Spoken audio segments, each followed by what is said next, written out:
A most következő előadónk Amerikából, Pennsylvániából érkezett hozzánk, Kovach, egy regeneratív gazdálkodással foglalkozó állattenyésztő, gazdaságának termékeit helyi és regionális szinten közvetlenül értékesíti. Michael emellett a Pennsylvániai Agrárkamara elnöke is. Köszönöm szépen. Szia, nanas. Working, my Hungarian is very... Nem beszélek jól magyarul. I'll get all my Hungarian words out of the way early. Egy, kettő, három. Hol lehet WC-val? Egy üveg kérek. Egy üveg sör kérek. That's all of my Hungarian. Köszönöm szépen. Kovach Michael vagyok. Gazda vagyok. American vagyok. My name is Michael. I'm from Pennsylvania, United States. We are regenerative farmers, and I'm here to talk today about our farm and what we do and how we think it's important to both nurture the soil and our community, the community that we're feeding. Michael Kovach a nevem, szeretettel üdvözlök mindenkit. Itt elsoroltam, hogy a magyar tudásom nagyjából milyen szavakra korlátozódik, úgyhogy angolul fogom folytatni, és hogy a bevezetőben elhangzott, Pennsylvániából érkeztem, ott termelek, ott gazdálkodom. So our farm is in Pennsylvania, right on the Ohio border, and in fact we farm on both the Ohio and Pennsylvania sides. This is a smaller version right here of where we're at. So in the middle there is our home, and below is all pasture. That's just to show you our proximity to the Shenango Reservoir. So we have a lot of water. The ground had been glaciated in the last ice age, and so it's a different sort of terrain. Itt van a térkép, amin megpróbálom megmutatni, hogy hol is vagyunk mi. Hát mondtam, hogy Pennsylvánia, ez tulajdonképpen Pennsylvánia és Ohio állam határán vagyunk mi, és valóságban mindkét államban gazdálkodunk. És hát ott a kinagyított képen önöknek jobb oldalt látható az a bekeretezett rész, ami a mi gazdaságunk, ott van középen a házunk, ott lakunk, körülötte a legelők, és hát itt az is látszik talán, hogy igen gazdag vízben ez a környék, ahol mi vagyunk. So here are some photos of just what it looks like there and why I love it so much. So I had to include those. Hát néhány fotó, hogy hogyan is néz ki. Nap felkelte, naplementében a mi környékünk. Pennsylvania on the top and Ohio on the bottom. Ez a bal felső, ez Pennsylvánia, és az Ohioi rész, ez pedig a jobb alsó sarokban a fotó. We're a food farm, so we make food for our community, but we do so in a way that nurtures the soil. We call it regenerative agriculture in the United States. Élelmiszert állítunk elő, élelmiszert termelünk a közösségünk számára, és hát nagyon fontos az, ahogy szintén elhangzott a bevezetőben, hogy mindezt regeneratív módon tesszük. So we raise our beef grass-fed only. They only ever eat grass. Maybe they eat some apples as well from time to time when they're falling, and acorns later in the fall, but never any grain. And the difference in the meat is amazing. A szarvasmarha tenyésztés, a takarmányozás az kizárólag a legelés útján történik, tehát legeltetjük a szarvasmarhákat. Azon kívül pedig, hát amikor szezonja van, akkor almát esznek, alma, ami leesik a földre, és hát makkal táplálkoznak. Semmiféle gabona nincsen az étrendjükben. For the last 10 years or so, we've raised a closed herd, so all of the beef that is finished on our farm was born on our farm. És olyan 10 éve zárt rendszerben működünk, ami azt jelenti, hogy mindaz, amit ugye mi nevelünk, és eljut a befejező fázisig, szarvasmarha az, ami telepünkön is látta meg a napvilágot. Between the brood cow herd and the feeder herd, we have about 80 head at any given time. És hát olyan körülbelül 80 fős az az állomány, amit mindig megtartunk az utánpótlás biztosítása érdekében. Behind our cattle, after we've grazed, we use a system called adaptive multi-paddock grazing, rotational grazing. És természetesen ahhoz, hogy ezt a legeltetést biztosítani tudjuk, egy adaptív modellt használunk, erről mindjárt lesz szó, ez ilyen adaptív, regeneratív legeltetési rendszer. And we found that laying hens following our cattle are an excellent way to control flies, spread out the manure pies, and increase the fertility of the pastures. És ennek a regeneratív rendszernek a rotáció egy nagyon fontos elve, ugyanis ott, ahol legelnek a szarvasmarhák, őket követik a tojóink. És ez egy nagyon jó módszernek, vagy rotációs elvnek bizonyult a gyakorlatban.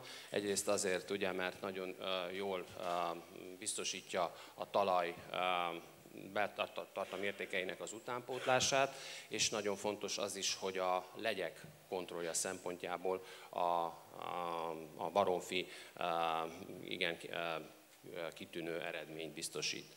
And of course they provide eggs, which is another enterprise for us and provides another income stream on our farm. So we were diversifying our production.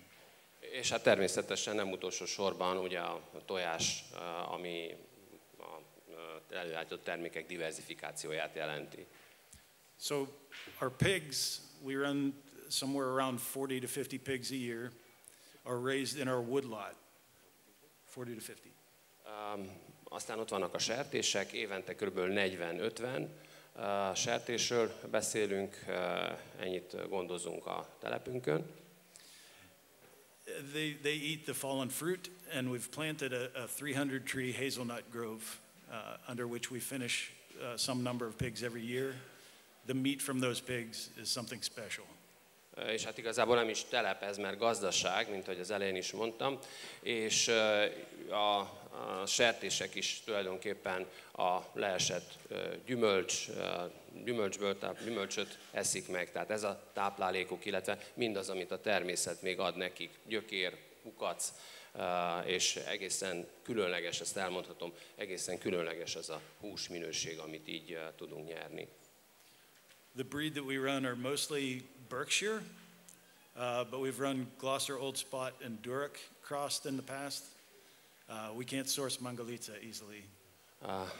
Többségében Berkshire fajta van, illetve Gos és Duroc is. Sajnos a Mangalicához elég nehezen tudunk hozzájutni ott Amerikában. The pigs do a really good job for us in clearing understory of invasives in our woodlot, and thus allowing for more grass to grow where we can eventually run our cows. És hát a sertések azon kívül nagyon jó, kiváló minőségű húst biztosítanak számunkra, nagyon jó munkát végeznek, ugye ezzel a legeléssel tulajdonképpen az erdőben tartjuk őket, az összes invazív fajtól is meg tudják tisztítani az erdőt. I always say that you can taste the happy from a pig that's raised in a woodlot. És hát azt is tudom mondani, ugye mondtam, hogy a hús az milyen ízletes, hát érződik rajta azon a húson az öröm, hogy ott az erdőben tudnak legelni ezek az állatok. We also raise pulkja. Na, de van pulyka is. On pasture, they do a great job also cleaning up. We raise about 300 through the summer months, and then about 200 for Thanksgiving, which is a traditional turkey eating holiday in the United States. És a pulyka is kiváló, hát mondjam így, takarító, tisztító tevékenységet végez, nagyon szépen feltakarítja a talajt. Olyan 300-as állományról beszélünk a nyári szezonban, és ősszel, amikor ugye a nagy amerikai ünnep, a hálaadás van, akkor olyan 200 az állomány. The turkey on the top right is Cochibele, baraton. És ott az én barátom a jobb felső sarokban, azon a fotón ő segít a pulykatartásban. We found that they really love acorns, oak trees, a lot of oak trees at our place, and the feed bill goes down and the turkey happiness goes up. És hát az igazság, tapasztalati tudást szereztünk ezen a téren is, a pulyka imádja a makkot. Hát minél több hull le, annál boldogabb lesz a pulyka. We also raise broiler chickens, meat chickens. Broiler is van. So, and we recently invested in a game-changing piece of equipment. It's essentially, if you know the homesteader version of the chicken tractor, this is a big chicken tractor on steroids. Ez tulajdonképpen egy újítás, amit itt láthatnak, amit nemrég vezettünk be. Ez egy ilyen broiler ház, egy ilyen telep, ez mobil, az a lényege. Hát tulajdonképpen ez igazából egy ilyen, mint hogyha szteroidot adtunk volna ennek az egész broiler tartásnak. Gyönyörűen szépen fel tudtuk futtatni ezzel a broiler gazdálkodásunkat. We'll talk more about this later for sure. Erről mondok majd később részleteket. Also 3 dogs. Három kutya. See? Yeah. Három kutya. Pika és Kicsi és Ellie, she's American. A 3 kutya közül Ellie az amerikai. We direct market our products to our community. Folks come from as far as Pittsburgh, Pennsylvania, and Cleveland, Ohio. Incidentally, that band is full of Hungarian people. És közvetlenül értékesítjük a termékeinket a közösségben. Nagyon messziről is akár eljönnek az emberek, Ohioból, Clevelandből például, vagy Pennsylvania nagyvárosából, Pittsburghből, és hogy nem úgy alakult, hogy itt ezen a tengelyen, a két város összekötő tengelyen nagyon sok magyar lakta település is van. I learned from Sola Tibor that Cleveland had the second highest population of Hungarians after Budapest. És hát Tibortól tudtam meg, hogy Cleveland volt a legnagyobb magyar lélekszámú város Budapest után. We open our stand all year long, even in the winter, back when it used to be winter. This is a picture taken when it used to snow at our house. És hát így néz ki az a bolt, ahol értékesítjük a termékeinket. Télen-nyáron nyitva tartunk, hát amikor még volt tél, akkor így nézett ki, volt egy kis hó is ott a bolt körül. My wife handles that mostly. She's brilliant at it. És hát a legügyesebb kereskedő természetesen a feleségem, ragyogó munkát végez. I just shovel the poop. I just shovel the poop. Én igazából csak a trágyát lapátolom. We make extensive use of social media to tell our story, which we think is really important in trying to do direct marketing and to market our products. So telling our story is marketing our products. És ami nagyon fontos, nagyon sokat használjuk a közösségi médiát, ez a social media, amiről korábban szó esett, és a történetmesélés. Tehát tulajdonképpen a direct marketing, a közvetlen értékesítésnek egy nagyon fontos eszköze az, hogy elmeséljük a közösség tagjainak a mi történetünket. We do sell some products to some restaurants, but 95% goes down our driveway in somebody else's car. 95%-a a termékeinknek ugye közvetlenül a közösség tagjaihoz kerül, ugye bekerül az autó csomagtartójába, a maradék 5%-ot értékesítjük éttermeknek. Social media is also useful in keeping our customer base updated on what we have available that week, because it varies through the year. És hát természetesen a kínálat a szezonális. Éppen ezért nagyon fontos a közösségi média használata, mert így tudjuk tájékoztatni a fogyasztóinkat, a vásárlóinkat, hogy éppen mi az, ami elérhető. Very much like Tibor mentioned earlier, it's very important to educate, especially the youth. And so we host a lot of field trips, young kids. We love little city kids who think that cows are sheep. És ahogy a kerekasztalban is elhangzott, Tibor említette az edukáció fontosságát, hát mi is vendégül látjuk ezeken a tanulmányi kirándulásokon a városi gyerekeket. Igen, csak jó látni azt, hogy az ilyen pöttömség, hogy rácsodálkozik, hogy így tényleg így néz ki a jó meg a tehén. So our practice of regenerative agriculture is said to have 4 main tenets. Na és akkor nézzük, hogy mi is ez a regeneratív gazdálkodás. 4 fontos dologból áll össze. To promote biodiversity, so more than just one thing growing in a place. Az első fontos tényező vagy pillér az a biodiverzitás megtartása, fejlesztése. To eliminate or decrease tillage. A földművelés teljes, talajművelés teljes kitiltása, vagy legalábbis a minimálisra csökkentése. To reduce the use of artificial or synthetic fertilizers. Nagyon fontos a harmadik tényező, ne használjunk műtrágyát, semmilyen kemikáliát. And to use regenerative grazing management for the reintegration of livestock. És a regeneratív legeltetés. So on our farm, the practices that we employ that touch these things are the adaptive multipadic grazing that we spoke of. És hát nézzük mondjuk így gyakorlati oldaláról, hogy mit is csinálunk mi. Ugye említettem a bevezetőben, vagy a legelején ezt az adaptív legeltetést. Silvopasture for all species, mostly pigs, but some chickens and turkeys and also cows. Itt mindig lekerítünk részeket, és úgy legeltetünk. A második nagyon fontos dolog az erdei legeltetés, azt már említettem, hogy a sertések, de egyébként a tojók is, tehát a baromfi is, és a pulyka is az erdőben legel. Biomimicry, which is basically copying nature, taking nature's example.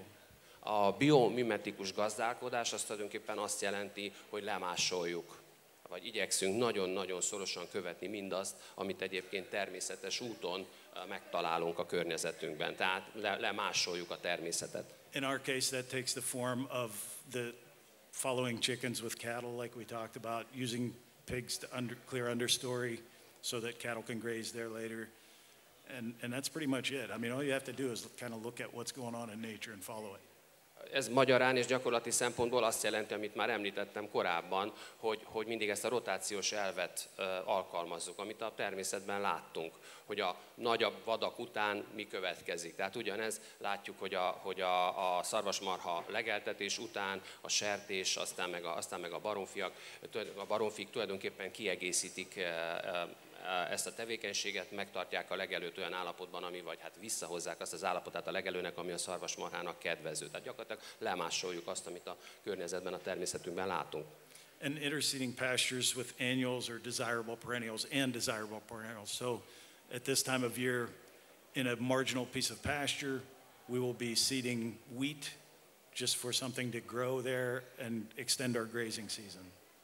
És hát az is nagyon fontos, hogy hogyan gondozzuk a legelőt. Tehát ott igyekszünk mindig megfelelő elegyét kialakítani, vagy keverékét kialakítani az egynyári és az évelő növényeknek. Például ilyenkor, ilyen tájt meg egy kicsit fűvel utánvetjük, különböző fűfélékkel, hogy gazdagítsuk a legelőt. Without grains, we spend a lot of time making hay to get cattle fat through the winter months.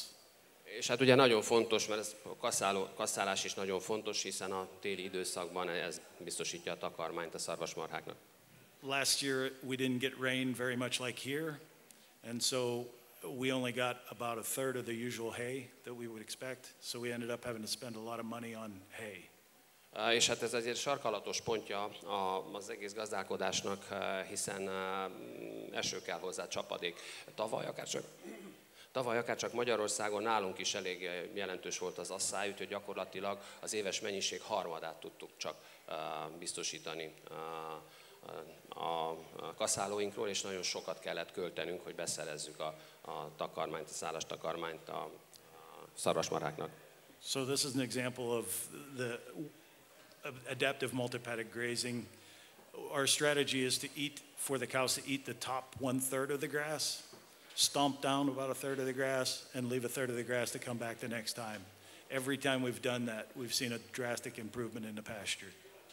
És hát ez az adaptív legeltetésre egy példa látszik, vagy hát a példája látszik ezeken a fotókon. Ugye szarvasmarhákat eresszük rá a legelőre, és az az alapelv mondjuk így, hogy harmadolunk, tehát a harmadát lelegeli a szarvasmarha, a tetejét, letapossa a harmadát, és a harmada annak a területnek meg megmarad, hogy abból nőjön ki újra az új fű. Even more so followed by chickens. És aztán persze követik őket a szarvasmarhák, utána jönnek a baromfik. This is a little about silvopasture.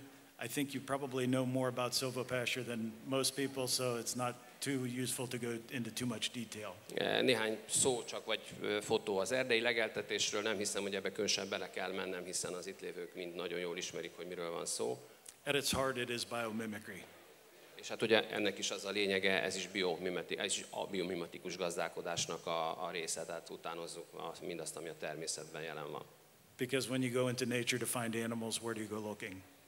Ugye hát a természetben is látjuk, hogy a vadon élő állatok hogyan táplálkoznak az erdőben, ezt utánozzuk le. So as you can see from the earlier picture, about half of our farm is woodlot. Nem tudom, emlékeznek, a legelején mutattam egy képet, hát körülbelül a fele a gazdaságunknak az erdővel borított terület.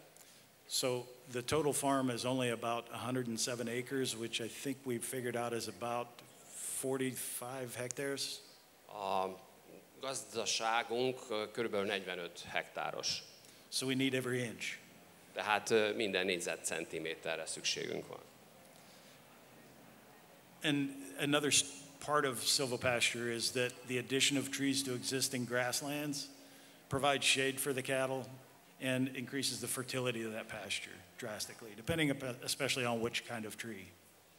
És hát ugye mondottam, hogy nagyon sok, tehát a tölgyerdő az jelentős, de ennek az erdei legeltetésnek az is egyik nagyon fontos hozadéka, ugye, hogy védelmet nyújt az állatoknak, védelmet nyújt mondjuk így a negatív természeti vagy környezeti hatásokkal szemben, a széllel szemben, másfelől pedig ez az erdei legeltetés biztosítja azt, ugye a természetes trágyázás útján, hogy mindig jó minőségű talajból nőjön ki a fű.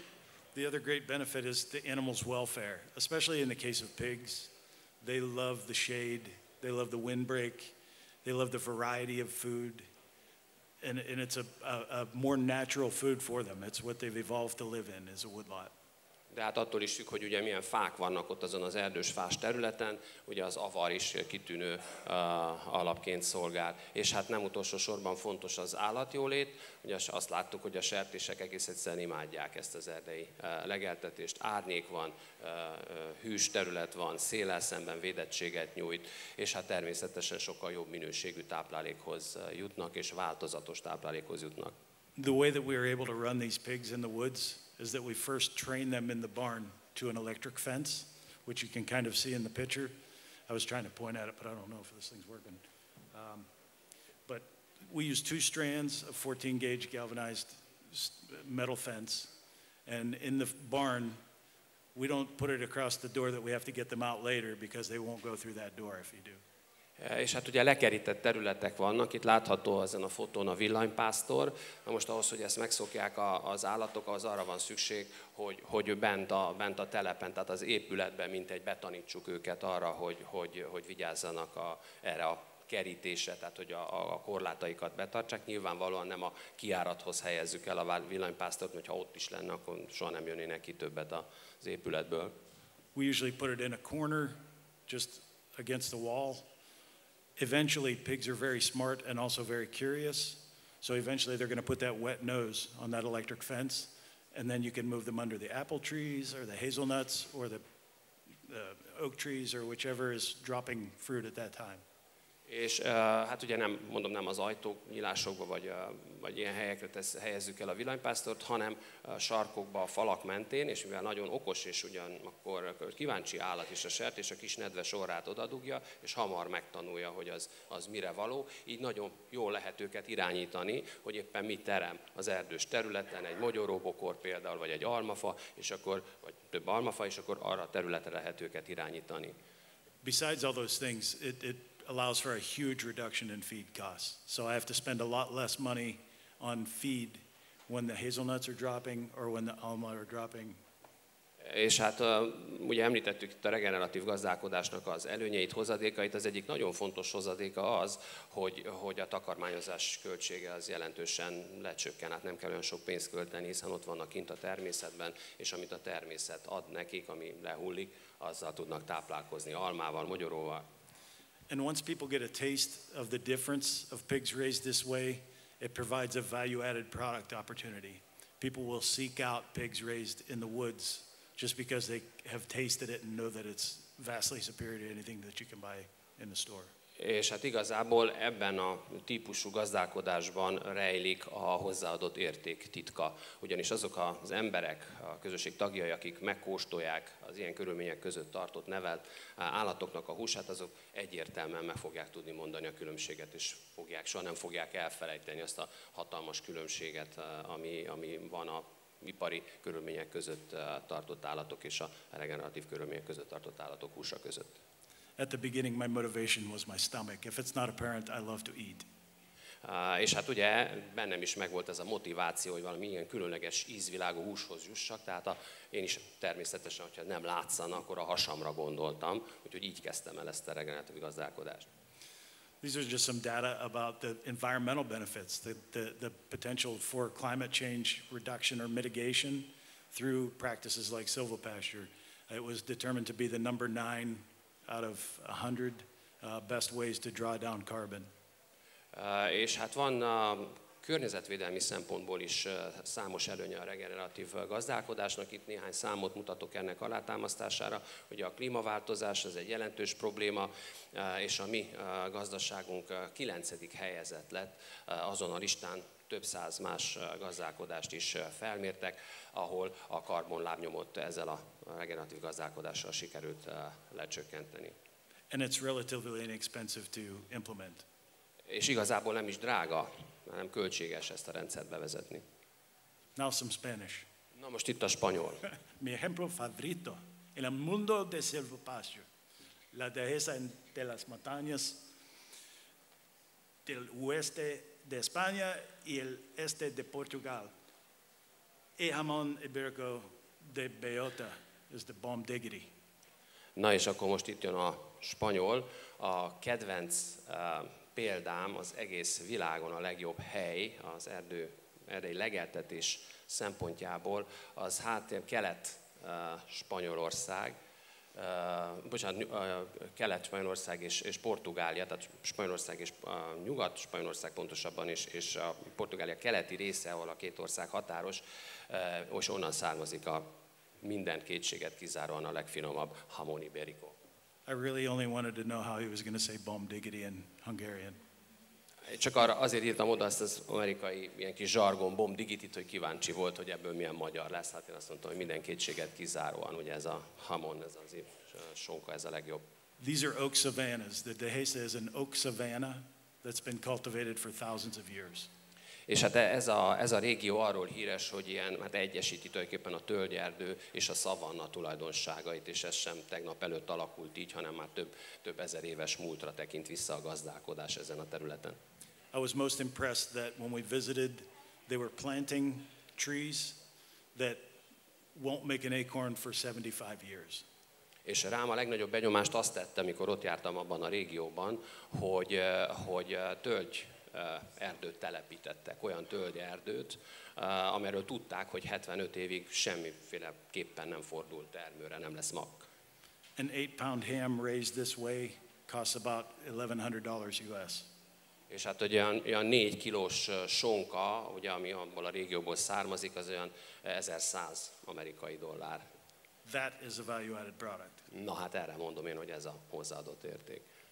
So again, back to the hens. They're extremely good fertilizers. They provide fly control because they want the maggot that would become a fly that would be problematic for our cattle.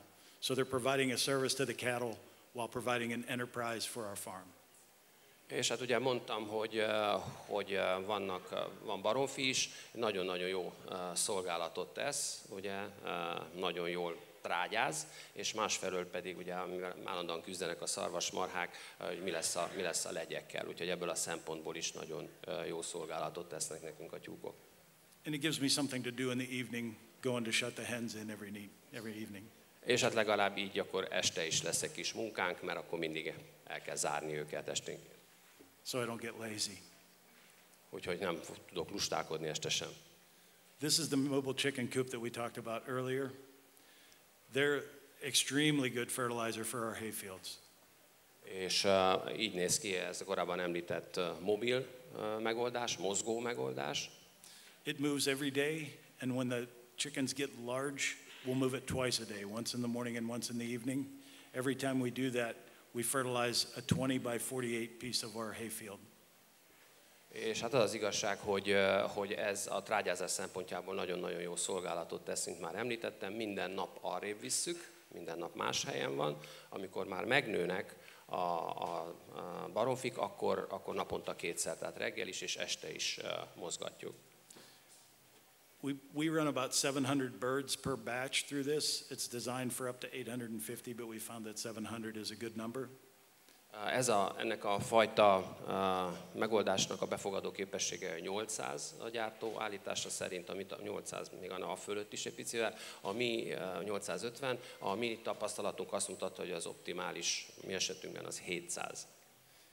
The piece of equipment that we purchased last year and just put into use is self-contained. It contains 1 ton of feed and about 150 gallons of water, which lasts, when they're small, up to 10 days.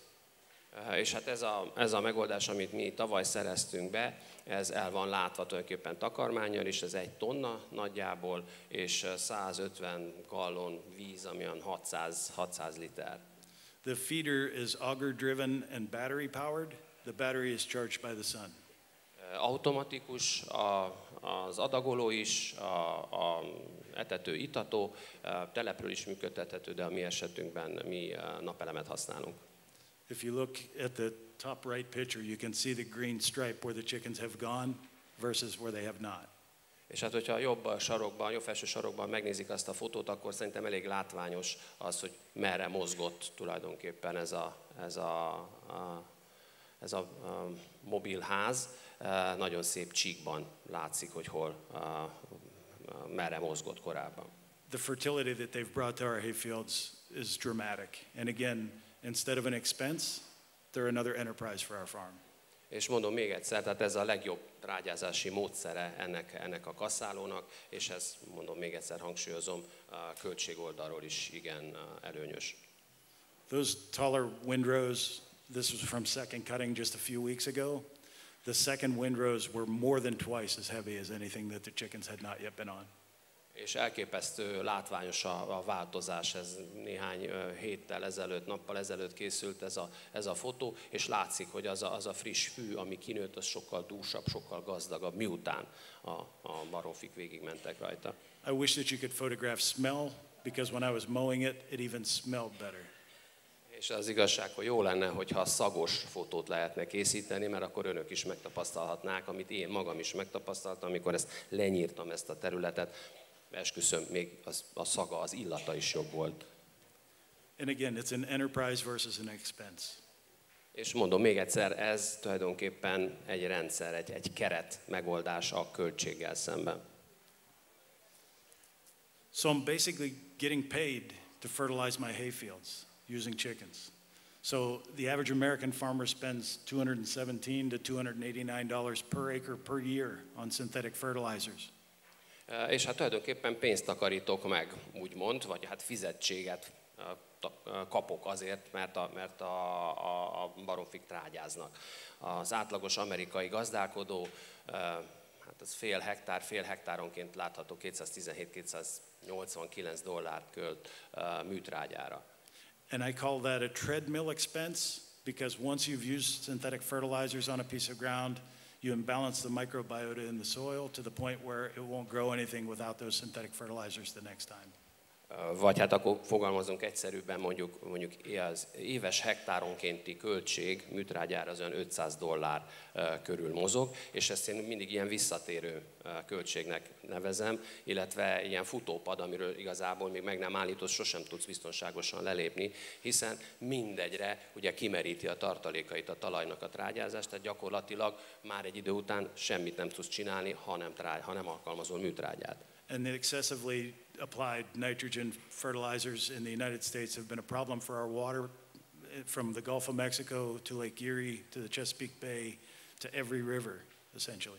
Arról nem is beszélve, hogy a talajvízbe bejutó nitrogén, azt megfertőzte az amerikai vízbázis nagy részét, a mexikói öböltől egészen föl északig. Ez egy nagyon nagy probléma Amerikában. The good news is that Americans eat almost 45 kilos of chicken a year. Hungarians eat almost 36 kilos a year, but I think if they tasted chicken that was raised like this, it would be closer to 100 kilos. De hát a jó hír az, ugye, hogy az átlagos amerikai 45 kiló csirkehúst fogyaszt évente, a magyar az olyan 36 kilót, na de hogyha megkóstolja ezeknek a csirkéknek a húsát, akkor ez a szám akár 200 kilóig is fölmehet. So, manure, chicken manure is not only nitrogen, phosphorus, and potassium. It contains nitrogen, phosphorus, and potassium, but also 10 other essential nutrients for plant growth. Na és ami most már a, hogy mondjam, tudomány szempontjából még fontosabb és érdekesebben ürülék trágya kapcsán, az ugye nem csak nitrogén és foszfor és kálium van, hanem egy csomó más alapvető fontosságú mikroelem. And again, the effects on the pasture have been drastic, but it's an expense, or it's an enterprise versus an expense, an income versus an expense. And I've forgotten what I was going to say after that. Sorry. Okay. Oh, so that's right. It's superior to spreading the manure with a tractor. This method requires no diesel fuel other than the move of the machine every day. És hát ugye ez nagyon fontos, hogy természetes forrásból jut be a talajba, ez a rengeteg tápanyag és mikroelem. A második nagyon fontos dolog ugye az, hogy ez nem költség, hanem ez megtakarítás, ha úgy tetszik, sőt bevételi oldalon jelentkezik, hogyha átfordítjuk egy picit ezt ennek a regeneratív gazdálkodásnak az értelmezését, és nem utolsó sorban ugye nem traktorral vagy traktorról kell ezt szétszórni, tehát még üzemanyag vagy gázolaj költséget is meg tudunk takarítani. In addition, there's no loss of that precious fertility coming out the back end of the chicken to volatilization, to loss to the floor, to loss to the spreader. It's all going into the soil. Arról nem is beszélve, hogy az az értékes anyag, ami a baromfi kloáka nyílásából kijön, a 100%-ban hasznosul. Tehát nem fog elvészni, ugye, mert nincs manipulálás, nem kell lapátolgatni, nem kell fölrakni, nem potyog le, hanem 100%-ban hasznosulni tud a talajban. Another problem with spreading commercial bedded chickens is that very often that bedding is made from wood chips that acidifies the soil over the years. Arról nem is beszélve, hogyha azt az alomból kell kinyerni, akkor az esetek többségében az ugye ilyen kis faforgács alapú az alom. Na most, hogyha azt beleszórjuk, az pedig a talaj elsavasodását okozza. And they're eating a diet that they're adapted to eat, so they're creating a more pure fertilizer than if they were fed a mash that they never would have seen if it weren't for us. És még egy dolog van, ugye a takarmányozás kérdése. Tehát ők, ezek a baromfik azt eszik, azzal táplálkoznak, amivel természetes módon megenének, amivel természetes módon táplálkoznának. Tehát nem iparilag előállított dercis vagy akármilyen más takarmányt kapnak. Tehát gyakorlatilag az, amit visszajuttatnak a földbe, a természetbe, az 100%-ig onnan is származik. Reduces the food costs because they're going to find every grasshopper and cricket in that pasture or hayfield. Takarmányozási költség, ugye azt már említettem, az nagyon drasztikusan lecsökken. Tücsköt, bogarat szó szerint ott találnak a földön, a legelőn. Említettem már, hogy minden természetes tápanyagot van. And it embraces the nature of the chicken. It allows the chicken to live as it would live in our absence. És hát tulajdonképpen ez az egész környezet, ez, ha fogalmazhatok így, ez baromfi barát, tehát azt a környezetet teremtjük meg, amelyben amúgy is élne. The challenges of raising chickens outside, obviously, are predators. That's at the top of the list. De hát ennek a kinti tartásnak, vagy rideg tartásnak azért vannak hátránya is, vagy hát problémás is. Az első a ragadozók jelenléte kint a szabadban. This year, our farm fed our national bird at least 400 laying hens. Ugye elsősorban a ragadozó madarakról beszélünk, például tavaly 400-at ragadtak el csak. The good side of being a regenerative farm is that it draws natural species to live nearby. That's also the bad part. És hát ennek a regeneratív gazdálkodásnak az előnye is és a hátránya is, ugye ott kint vannak az állatok, ami azt jelenti, hogy a vadon élő állatokat is oda vonzzák. Ez előnyös is, mint már említettem sok szempontból, a hátránya pedig a ragadozók jelenléte. Cold weather is also a challenge, but we have less of that these days. Like here, we haven't had a real winter in a few years. A hideg idő a másik probléma, de hát akár csak itt Magyarországon, Amerikában is ez az elmúlt jó néhány évben már nem volt annyira hideg. The processing of the chickens is also a challenge because there are very few independent, accessible USDA processing plants in the US. A feldolgozás, ez nagyon problémás, mert nagyon kevés megbízható, független baromfi feldolgozó van, amit ugye az amerikai szaktárca is elfogad. Sadly, the consolidation within the food industry in the United States means that 5 companies own the vast majority of all the processing capacity. És hát ahogy az elhangzott, ugye ennek a feldolgozó kapacitás konszolidációnak az volt az eredménye az Egyesült Államokban, hogy 5 feldolgozó van, nagyjából ez tulajdonolja a feldolgozó kapacitás 100%-át. COVID has helped to bring that to light, the fallibility of our food system from all that consolidation, and hopefully we'll continue to make improvements to that. És tulajdonképpen a Covid segített, hát a Covidnak köszönhetően derült erre fény, hogy ilyen erős ez a koncentráció, ez a konszolidációnak ilyen nagy hátránya van, hogy a feldolgozó kapacitást alig 5 cég birtokolja. Úgyhogy most elindult remélhetőleg egy pozitív folyamat. During the pandemic, one plant in Pennsylvania that processes beef was down because of the pandemic, and it reduced the capacity of the United States to process beef by 5%. Például a pandémia idején egy szarvasmarha feldolgozó üzem bezárt, nem tudott működni a pandémia miatt, és ez azt jelentette, hogy a teljes amerikai kapacitás 5%-kal csökkent. At the same time, our business at our farm increased by 63%. Ez egyetlen egy feldolgozó üzem volt a nagy Amerikában. Ezzel szemben annak a pandémia idején a mi kapacitásunk pedig, illetve forgalmunk is 63%-kal bővült. And we've kept all those new customers driven to us by the pandemic and continue to grow. És hát természetesen azokat az új fogyasztókat, ezeket megtartottuk, és a növekedésünk céljára használjuk fel, hogy így fogalmazzak. The final challenge that I would point out is the cold storage. If you've got freezers, you've got troubles. És hát az utolsó probléma, amit azért ki szeretnék hangsúlyozni, az a tárolás, tehát a hűtő-raktár kérdés. Hogyha hűteni kell, fagyasztani kell, akkor ott már probléma is van. Of course, because of Murphy's Law, the freezer only breaks when I leave to come to something like this. És Murphy törvényének megfelelően, ugye, mikor romlik el a fagyasztó, hát csak is akkor, amikor én Magyarországra jövök, hogy itt önöknek beszélhessek. My wife is a saint. A feleségem egy szent. So that's pretty much the end of it, but I would very much like to say köszönöm szépen. Ennyi részemről nagyon szépen köszönöm. Questions? And I'm happy to take any questions. És természetesen kérdésekre van lehetőség. Again.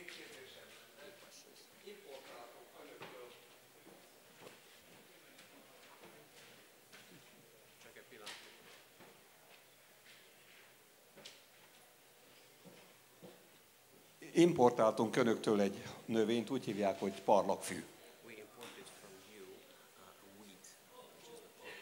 Yes. Igen. Mi ezzel a tapasztalat? Igaz-e az, hogy az indiánok teának is használhatják és gyógynövénynek? Hogy küzdenek ellene? Ez az egyik kérdésem.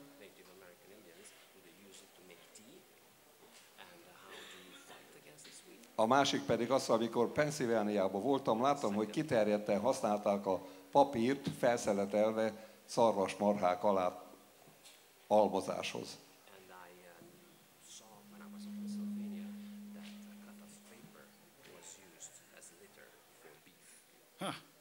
Cut off paper. We have used paper for bedding for chickens in the past, but you have to be very careful about which paper you use. And we only use them in the brooder when we're brooding. And I'm sorry about the weeds and the Burger King and the McDonald's that we've exported. A másodikkal kezdem. Hát a papírt, azt szarvasmarháról nincsen tudomásom, hogy ott almozáshoz használták-e, nem tudok erről. Mi használtuk régebben a baromfinál, de igazából az nagyon, most már nem használjuk, attól függ, hogy milyen típusú papírt használunk. És ami a parlagfű, meg az összes többi gyomnövényt illeti, rettetesen sajnálom, hogy ezt tudtuk ide küldeni a McDonald's-zal és a Burger King-el egyetemben. Sajnálom. Úgyhogy bocsánat, hogy ez... Which weed? I'm trying to decide which weed. Ambrosia. Oh. I'm unsure which weed that would be. For us, we control weeds by managing our grazing closely and moving them fast, but not so fast that they don't eat the weeds as well. So every time we do that intensively managed grazing, the weed load in our pastures gets less and less. Hát az az igazság, hogy erről csak azt tudom mondani, nem tudom egészen pontosan, hogy milyen típusú gyomnövényről vagy parlagfűről van most szó, de azt tudom, hogy mi azt csináljuk gyomnövénykontroll gyanánt, hogy ezt a regeneratív legeltetést alkalmazunk, és azt látjuk, hogy amikor ez így végig megy ez a folyamat, akkor jelentősen csökken a gyomnövény. I know some weeds that are good. Meg van jó gyomnövény is. For tea. He's trying to find one. Okay. Yeah, I'd like to see. I'm not sure what should it be. Yes, sir. Erdei legeltetéssel kapcsolatban kérdezném, hogy van-e tapasztalata erdőtelepítéssel? Tehát az első 4 évben valamikor rakhattunk bele kapásnövényt, most az erdőtörvény nem engedi, és mikortól legelteteti, milyen állatfajjal? Nyilván fafaj közt is van változás, hogy melyik micsoda.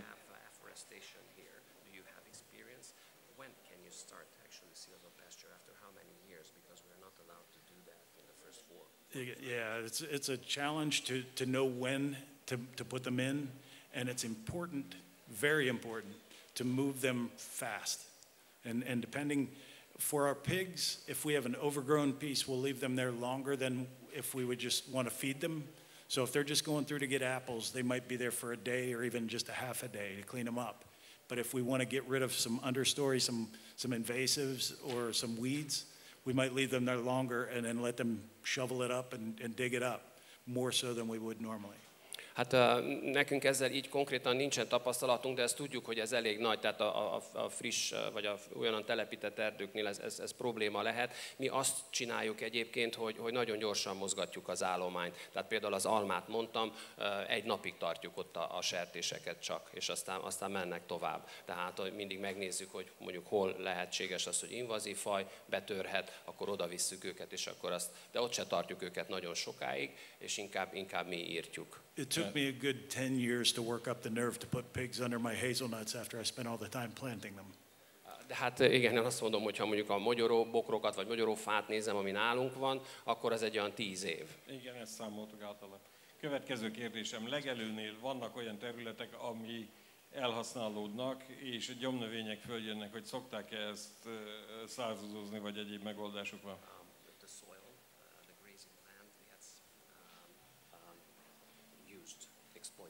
Yes. 100% even, and in that case you don't have the grass anymore, you have the weeds. So what do you do, or what is your experience in terms of percentages, how much weed comes up instead of the grass? Every time that you move them through quickly, if they're there for a period of time that requires that they eat everything, that's our philosophy, is to make sure that they don't just eat the good grass, but also, ragweed. Yeah. Ragweed.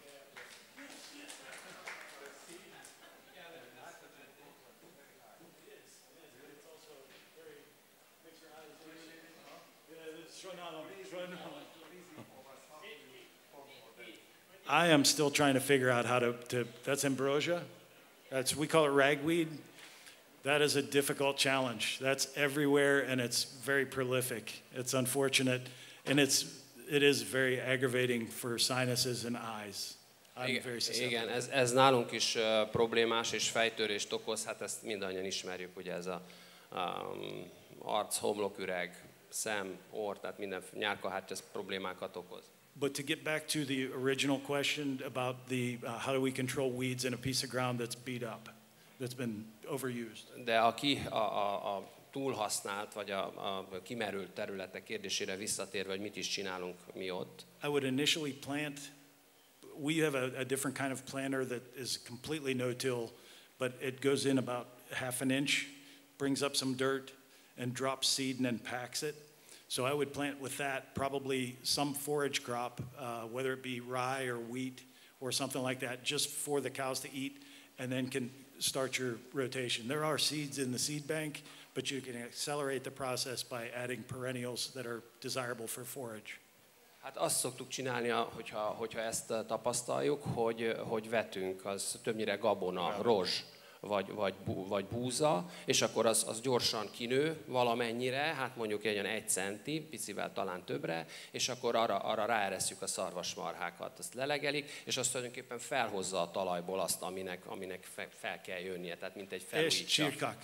Ha van még türelme, lenne kérdésem. A baromfi ragadozóktól, prémes ragadozó, róka, sakál, meg patkány, tojás, egyebek, hogy tudják megvédeni? You mentioned predators. Like broilers and hens, but it's not only birds. We have the fox, we have wolves, we have even the rats. How do you control that? Yes. Okay. But in my neighborhood, being next to a couple of river systems, we have every form of predator. We don't have wolves in Pennsylvania, but we have large coyotes that are problematic. Hát mutattam. Igazából elég nagy az a terület, ami vadonnak számít, ami környékünkön, tehát nagyon-nagyon sok ragadozó van. Farkas éppen nincsen, de van ez a coyote, az a nagy probléma nálunk. Fox and weasels and minks and fisher cats and every manner of predator loves chicken. Róka, meg mindenféle hiúszerű, tehát nagyon-nagyon, hogy mondjam, tele van olyan ragadozóval, aminek nagyon vásik a fogára. És még egy kérdésem lenne. A villanypásztort zavarja a vadaknak a mozgását, illetve a vadászati hatóság hogy reagálja, meg hogy tudják megoldani, és nincs több kérdésem. Köszönöm szépen. Electric fences, that's my last question. Igen. Electric fences, do they disturb in any way the wildlife? What do the Hunters Association, what do they say about your electric fences? The deer run right through my electric fences on the reg. I'm always fixing fence because my farm is overpopulated with deer, native deer, and so they're always breaking my fence. It's more a problem for me than for them. It doesn't bother them a bit. Hát röviden erre azt tudom mondani, hogy nem a vadon élő állatoknak okoz a villanypásztor problémát, hanem nekem magamnak. Rengeteg, mondom, vadon élő állat van a környékünkön, a szarvasok simán. Tehát lerombolják gyakorlatilag, semmi problémájuk nincsen vele, nekem kell állandóan javítgatnom és a kárt helyrehoznom. With the new mobile chicken coop that we raise our broiler chickens in, predators have been a non-issue. In the one that gets closed up every night, they're less an issue, but still coyotes and foxes and owls, and not owls so much, but coyotes and foxes and hawks, they all figure out the pattern of them being out during the day, so they're problematic. But we do move it every day, and that helps to break up that predator cycle.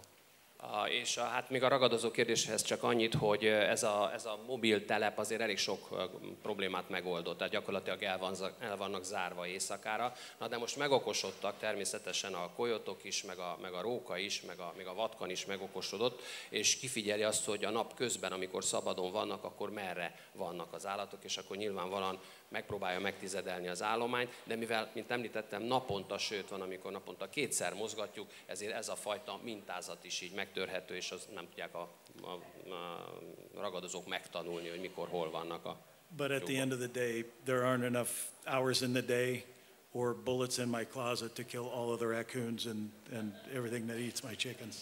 De igazából, hogyha nap 24 órájával számolok, meg azt is megszámolom, hogy mennyi töltényem van, akkor igazából találok egy megoldást, hogy még a mosómedvékkel is felvegyem a We have to charge more harcot. for the eggs at the end. Hát, vagy legfeljebb akkor többe fog kerülni a tojás. Yes. Szeretném megkérdezni, hogy milyen tyúk meg szarvasmarha fajtát tenyésztenek, és mennyi idő alatt piackész a tyúk?